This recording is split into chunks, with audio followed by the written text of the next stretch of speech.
Bismillahirrahmanirrahim. Elhamdülillahi Rabbil alemin. Ve salatu ve selamu ala Resulü Muhammedin ve ala alihi ve sahbihi ecmaîn. Peygamberlerin sıfatlarından olan sıdk kelime anlamı olarak doğru olmak demektir. Bütün peygamberler doğru sözü, kesinlikle yalan söylemeyen insanlardır. Onların doğru sözlü oluşları sadece peygamberlik vazifesi ile görevlendirildikten sonraki dönemi kapsamaz. Tüm hayatları boyunca peygamberlikle görevlendirilmeden önce de aynı şekilde hep doğru sözlü olmuşlardır.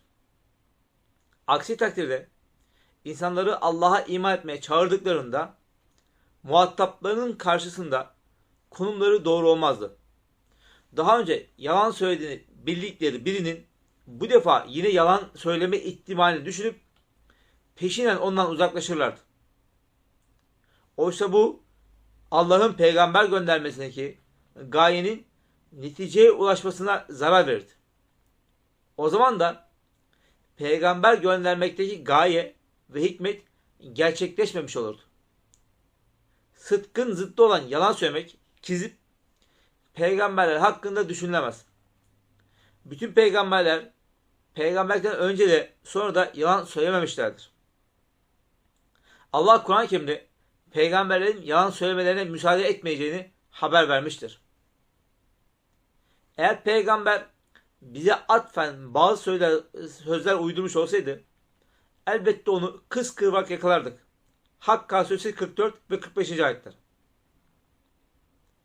Peygamber Aleyhisselatü Vesselam'ın peygamberlik vazifesi verilmeden öncesinde de doğru söz olarak bilindiğine dair onun doğruluğunun, onun peygamberliğine inanmayanlarca da tasdik edildiğine dair bazı yaşanmış olaylar var.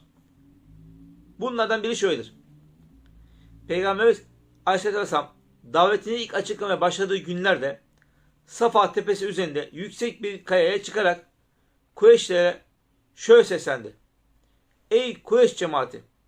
Ben size şu dağın eteğinde veya şu vadide düşman atları var, hemen size saldıracak, mallarınızı gasp edecek dersem bana inanır mısınız? Kureyşliler de hiç düşünmeden evet inanırız. Çünkü şimdiye kadar seni hep doğru olarak bulduk. Senin yalan söylediğini hiç işitmedik dediler. Peygamberimiz Aleyhisselam'ın doğru söz olarak bilinmesini ispat eden yaşamış hadiselerden diğeri de şudur. Bizans İmparatoru Heraklius Peygamberimiz Aleyhisselam hakkında bilgi edinmek için henüz o zaman iman etmemiş olan Ebu Süfyan'a yönelttiği sorulardan birinde hiç sözünde durmadığı oldu mu diye sormuştu. O sıralar Peygamberimiz Aleyhisselam'a düşman olmasına rağmen Ebu Süfyan kendisine yöneltilen soruya cevap olarak hayır, o verdiği her sözü kesinlikle tutar demek oldu. Peygamberimiz Aleyhisselam peygamberlerden önce de sonra da sadece kendi inananlar değil, inanmayanlarca da doğru söz olarak bilindi. Ona büyücü dediler. Cinlenmiş dediler. Ama yalancı demediler. Hatta çok ilginçtir. Sahabe-i kiramdan Abdullah İbni Selam Peygamberimiz Aleyhisselam'ı gördüğünde bu yüzün sahibi yalancı biri olamaz diyerek iman edip Müslüman olmuştu. Peygamberlerin sıfatlarından olan emanet güvenilir olmak anlamındadır. Bu güvenilirlik başta Allah'tan aldıkları vahyi insanlara eksiksiz ulaştırmak olmak üzere hayatın her alanını kapsar. Allah Kur'an-ı Kerim'de birçok ayette bu durumu bize haber veriyor. O ayetlerden bazıları şunlar. Hiçbir peygamberin emanete hıyanet etmesi düşünülemez. Ali İmran Suresi 161. ayet. Şüphesiz ben size gönderilmiş güvenilir bir peygamberim. Şu Araf Suresi 107. ayet. Rabbimin vahyettiklerini size tebliğ ediyorum. Ben sizin için güvenilir bir nasihatçıyım. Araf Suresi 68. ayet. Tüm peygamberler peygamberlik vazifesi almadan önceki hayatlarında ve vazife aldıktan sonrakinde yani hayatlarının tamamında eminlik vasfını korumuşlardır. onların emin insanlar oldukları, içlerinde yaşadıkları toplum tarafından fark edilecek kadar belirgindir. Buna en büyük örnek Peygamberimiz Aleyhisselatü Vesselam'ın hayatıdır. Peygamberimiz Aleyhisselatü Vesselam peygamberlikle vazifelendirmeden önce de içinde yaşadığı Kureyş kabilesinde güvenilirliğiyle bilinirdi. Ona Muhammed'ün emin derlerdi. Onu çağıracakları ya da göstereceklerinde kısaca güvenilir kişi anlamında el emin diyorlardı. Ne acı bir durumdur ki iman etmeyenler şehir dışına çıkacakları zaman kıymetli mallarını ve ziynet eşyalarını ona emanet bırakıyorlardı. Hatta Peygamberimiz Aleyhisselatü Vesselam Medine'ye hicret etmek üzere yerine Ali radıyallahu anh'ı bırakıp ona kendisine emanet bırakılan malları sahiplerine iade etmesini tembih etmişti. Oysa o sırada kapıda onu öldürmek için bekleyenler ona Muhammedül Emin diyenlerdi. Efendimiz Aleyhisselam daha peygamber olmadan 5 yıl önce gerçekleşen Kabe hakemliği olarak bilinen hadisede Peygamberimiz Aleyhisselam'ın kabilesi içinde Muhammedül Emin olarak kabul edildiğinin açık bir ispatıdır. Olay kısaca şöyle gerçekleşmiştir. Mekke'de meydana gelen büyük bir sel baskınında Kabe zarar görmüş, yıkılacak duruma gelmişti.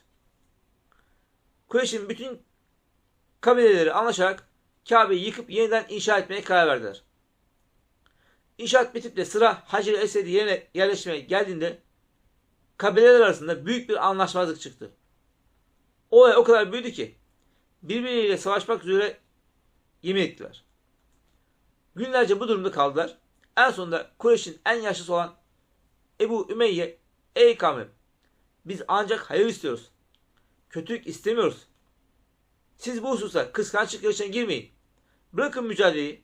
Madem şu meseleyi aramızda halledemedik, harem kapısından ilk gece kişiyi aramızda hakem tayin edelim.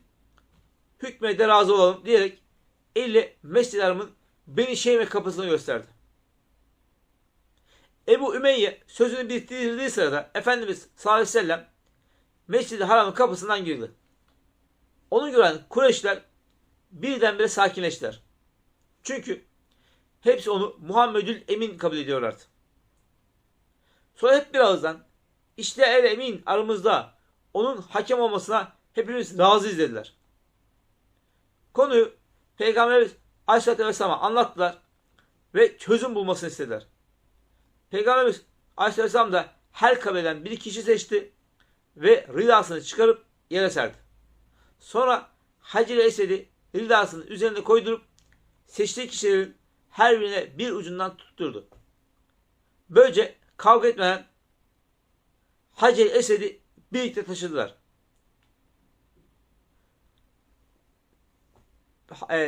Hacer-i Esved konulacağı yere getirilince Peygamberimiz Aleyhisselam Hacer-i Esved'i kendi elleriyle yerine yerleştirdi. Böylelikle kabileler arası çıkmak üzere olan muhtemel bir savaşa mani oldu. Peygamberlerin sıfatlarına olan ismet günah işlememiş, günah işlemekten korunmuş anlamına gelmektedir. Peygamberler ilahi vazifeyi almadan öncesinde ya da sonrasında hayatların tamamında günah işlememişlerdir. Allah'ın kulları için dilediği bir hikmet gereği kasten olmayan ve fark ettikleri an döndükleri hatalar olmuştur. O hatalara zelle denir.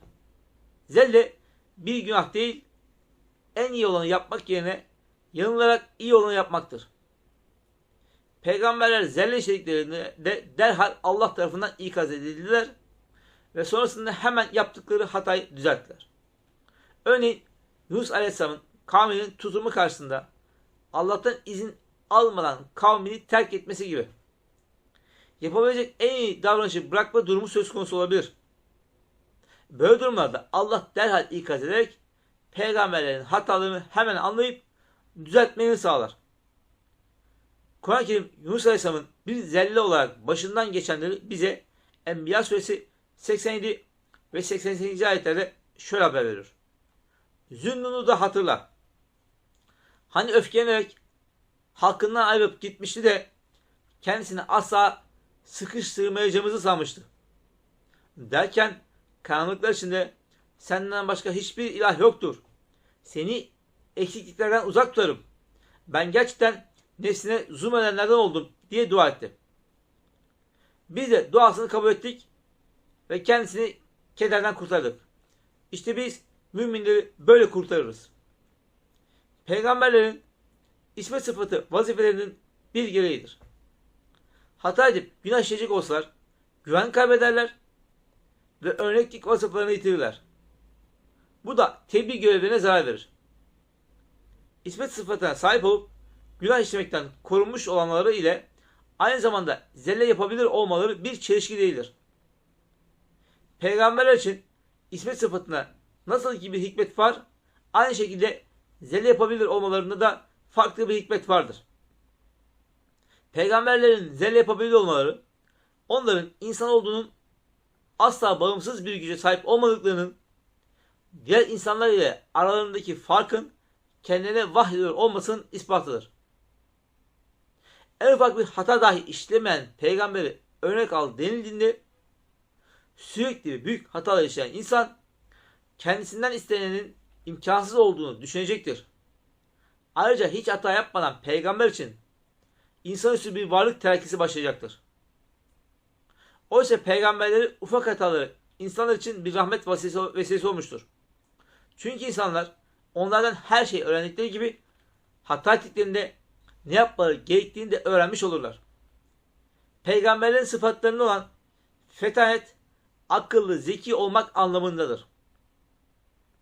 Allah'ın emirlerini kullarına tebliğ ile vazifelendirdiği peygamberlerin tamamı güçlü bir hafıza, kuvvetli bir muhakeme gücü ve olayların öncesiyle sonrasını çabuk sezme gücü olan feraset sahibidirler. Bunların tam tersi bir durum peygamberler için söz konusu olamaz. Çünkü onlar muhataplarını ve içinde bulundukları asrı tahlil ederek aşırı gelişmiş sezgileriyle insanları davalarına ikna etmekte memurdurlar. Peygamberler fetanetleri sebebiyle karşına gelen sorunları en uygun şekilde ve hemen çözerek insanların dikkatlerini çekerler. Konuştukları insanlar içerisinde farklı mizaç ve anlayış kabiliyetinde olanların hepsine farklı şekilde hitap ederek onların kendilerine tebliğ edilen dini anlamalarını sağlarlar. İnsanlara önder, örnek ve davetçi olarak gönderilen peygamberlerin kıvrak bir zeka, üstün bir anlayış sahibi olmamaları halinde taşıdıkları vasıflar ve davet görevleri zarar gördü. Oysa onlar ahlaklarıyla öne çıktıkları gibi zekaları ile de göz önünde olmuşlardır. Bu sayede kalbi imana açık olanlar peygamberlerin davetine icabet etmişler. Her biri farklı konularda uzman olan önder insanlar peygambere tabi olmuşlardır. Siyaset, ticaret, komutanlık ya da farklı konulara söz sahibi oldukları halde peygamberlerin fetanetini idrak ettikleri için onların yanında yer almışlardır. İman etmedikleri halde vicdan sahibi olanlar da onları öngörü ve sezgilerini fark etmişlerdir. Peygamberlerin sıfatlarına olan tebliğ, duyurmak, bildirmek anlamındadır. Peygamberlerin vazifeleri Allah'ın emir ve yasaklarını kullarına haber vermektir. Tebliğ tüm peygamberlerin vazifelerinin temelini oluşturmaktadır. Onların Allah'tan aldıkları vahyi, insanlardan gizlemeleri, bir eksiltme yapmaları düşünülemez. Aynı zamanda tebliğ görevlerini yerine getirirken kendilerince herhangi bir ilave yapmaları da söz konusu olamaz. Peygamberler insanlara hakkı tebliğ ederek iyiliği emreder, kötülükten nehyederler. Böylelikle toplumda düzenin tesisini sağlayarak huzurlu bir ortamın oluşması için temelleri atarlar. Bu görevlerini yaparken zorlaştırmaz, kolaylaştırırlar. Herkesin anlayabileceği şekilde açık bir dille anlatırlar, sorulara cevap verir, kendi yaşantılarıyla örnek olurlar. Kur'an-ı Kerim'de peygamberlerin tebliğ vazifeleri ile ilgili ayetlerden bazıları şunlardır. Ey peygamber! Rabbinden sana indirilene tebliğ et. Eğer bunu yapmazsan onun verdiği peygamberlik görevini yerine getirmemiş olursun. Maide suresi 67. ayet. Daha önce gelip geçen o peygamberler Allah'ın vahiylerini tebliğ eden, Allah'tan korkan, başka hiçbir kimseden korkmayan kimselerdir. Allah hesap görücü olarak yeter. Ahzab suresi 39. ayet. Velhamdülillah.